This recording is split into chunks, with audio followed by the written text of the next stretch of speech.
I say, no, I think the New Green Deal, or whatever the hell they call it.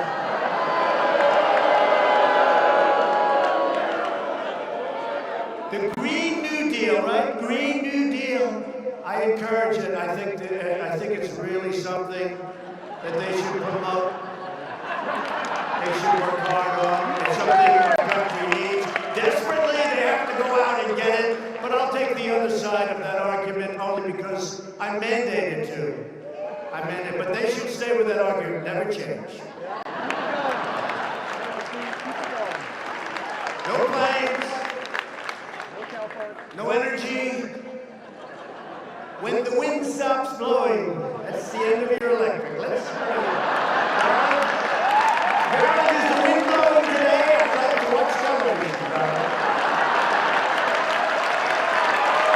If you're having fun with the audience, if you're on live television with millions of people and 25,000 people in an arena, and if you say something like, Russia, please, if you can, get us Hillary Clinton's emails.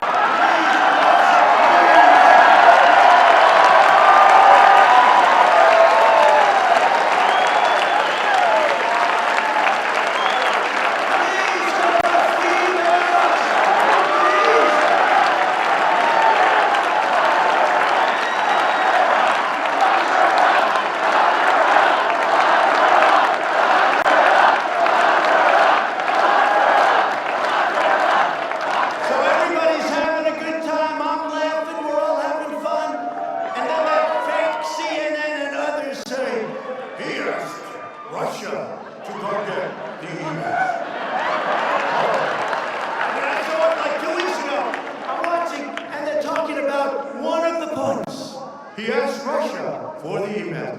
These people are sick, and I'm telling you, they know the game. They know the game, and they play it dirty, dirtier than anybody's ever played the game. Dirtier than it's ever been played. This was the equivalent of Reagan. You know, they used to go to Ronald Reagan when I first started. This is Ronald Reagan. Then we started really doing well, and they were coming from everywhere to vote. Those red hats and white ones. The key isn't the color, the key is what it says. Make America great again.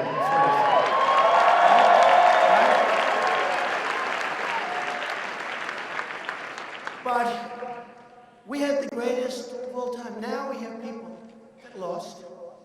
And unfortunately, you put the wrong people in a couple of positions, and they leave people for a long time that shouldn't be there.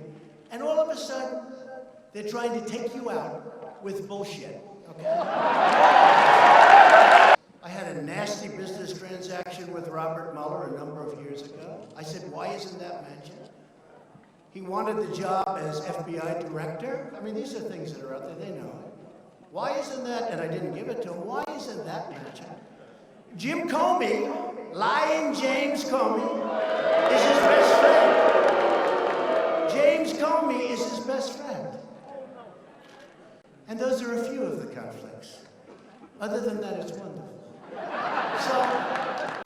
So everybody's waiting. I thought of it this morning, Mark, and I heard you made an incredible speech and statement today, Mark Levin. I heard it. You take a look at those crowds. And I watched one of the evening shows that are ridiculous, how horrible they are, how mean, how horrible.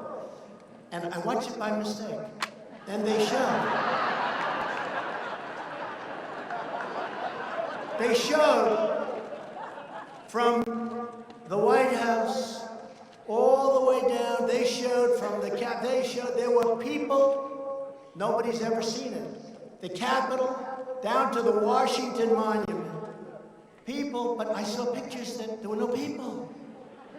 Those pictures were taken hours before, right? And they always mention crowd size. He talks about crowd size.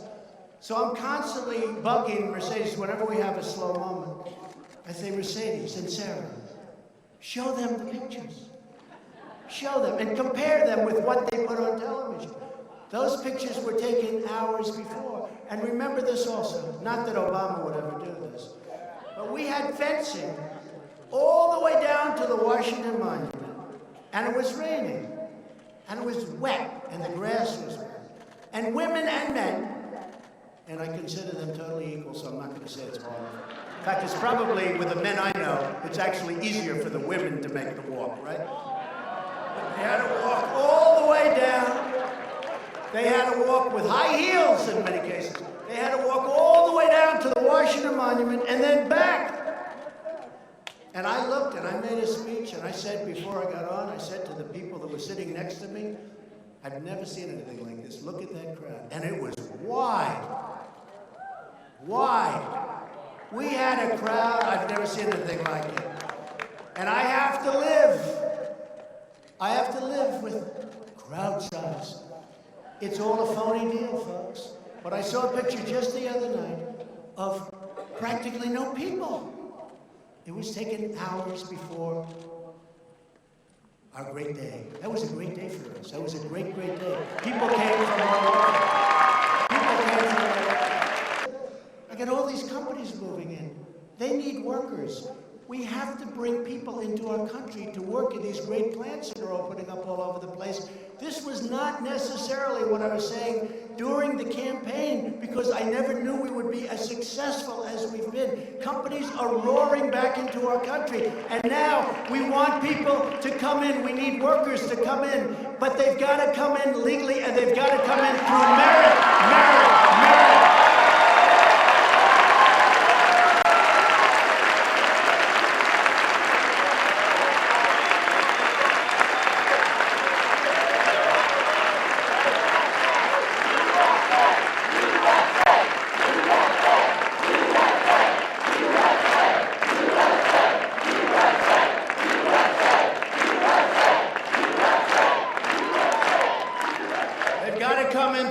They have to be people that can help us. They have to be people that can love our country, not hate our country. I'd like to spend much less. Obama was spending much less, but our military was being depleted. He was fighting in endless wars. They never end.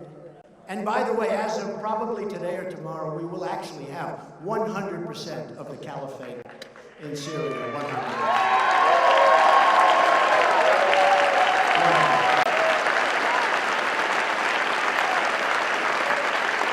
And we'll leave a small group of guys and gals, but we want to bring our people back home. We want to bring our people back home. It's time. And in these wars, we were going to be in Syria for 4 months. We ended up 5 years.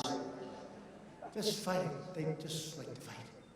We want to fix our country. We want to fix our bridges, our highways, our roads, our schools. We want to fix our country up.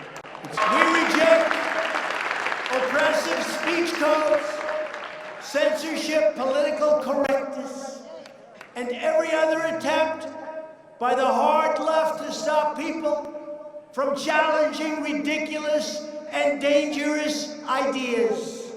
These ideas are dangerous.